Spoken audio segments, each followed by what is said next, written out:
ওয়াকফ সংশোধনী আইন প্রত্যাহারের দাবিতে উত্তপ্ত ভারতের পশ্চিমবঙ্গের বেশ কিছু জেলা। এবার উত্তপ্ত হয়ে উঠেছে পশ্চিমবঙ্গের দক্ষিণ 24 পরগনা জেলার আমতলা এবং মুর্শিদাবাদের সুতি থানার সাজুর মোড় এলাকা।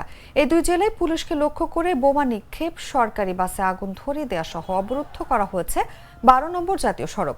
জাতীয় সড়কের উপর দাঁড়িয়ে থাকা বেশ কিছু গাড়িতেও আন্দোলনকারীরা আগুন ধরিয়ে দেন। পরিস্থিতি সামাল দিতে কাঁদানে গ্যাস ছোড়ে পুলিশ। জানা গেছে, শুক্রবার বিকেলে ওয়াকফ সংশোধনী আইন বাতিলের দাবিতে মুর্শিদাবাদ জেলার সুতিতে কয়েক হাজার বিক্ষোভকারী মিছিল করেন। সেই মিছিল থেকে ওয়াকফ সংশোধনী আইন প্রত্যাহারের দাবিতে স্লোগান দিয়ে এগোতে থাকেন আন্দোলনকারীরা। তখন রাজ্য পুলিশ পথ আটকালে আন্দোলনকারীদের সঙ্গে সংঘর্ষ হয়। এ সময় পুলিশের ওপর বোমা হামলা হয় বলে জানা গেছে। আন্দোলনকারীদের ইটের আঘাতে বেশ কয়েকজন পুলিশ সদস্য আহত হন।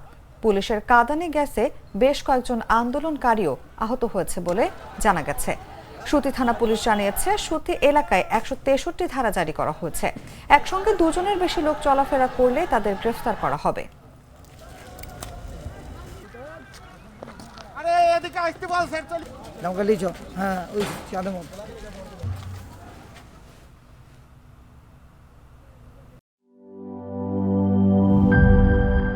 বান্ডেল থাকলে প্রতি সেনমানিতে টাকা বাঁচবে। বিকাশ সেনমানি বান্ডিল কিনে জিতুন প্রতি লেনদেনে।